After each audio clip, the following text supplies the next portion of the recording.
इतिहास के कम से कम 3 पर्सपेक्टिव होते हैं। जिसे हम हिस्ट्री बोलते हैं, that's mostly history of people who one.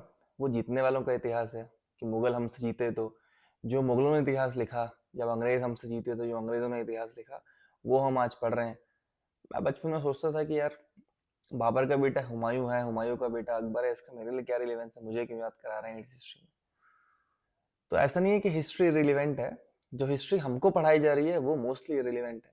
एक नॉर्मल आदमी के जीवन में उसका कोई सिग्निफिकेंस नहीं है। पर हिस्ट्री के 2 पर्सपेक्टिव और होते हैं। दूसरा पर्सपेक्टिव है उसके नजरिए से जो जीत नहीं पाया, क्योंकि जनरली हिस्ट्री में ना जीत पाने का मतलब है कि या तो आप मर जाएंगे या आपके पास एक्सेस और रिसोर्स नहीं बचेगा अपने वर्जन ऑफ हिस्ट्री को लोगों तक पहुंचाने का। और एक तीसरा इतिहास और है जो हम लोगों के लिए सबसे ज्यादा रिलेवेंट है। वो इतिहास है उस व्यक्ति के पर्सपेक्टिव से जो जंग के मैदान में था ही नहीं, जो आपके और हमारे जैसा एक सामान्य इंसान था।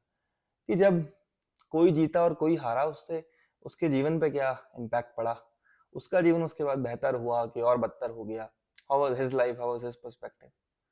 वो इतिहास का असली सिग्निफिकेंस है, क्योंकि थीम्स में चेंज, पीपल रूलिंग में चेंज, बट फंडामेंटली लोग, उनकी ज़रूरतें, उनकी परेशानियां, they have been constant throughout history. तो अगली बार जब आप कोई इतिहास पढ़ें और आपसे कोई बोले कि दिस इज हिस्ट्री, तो आप ये पूछना कि this is history from whose perspective.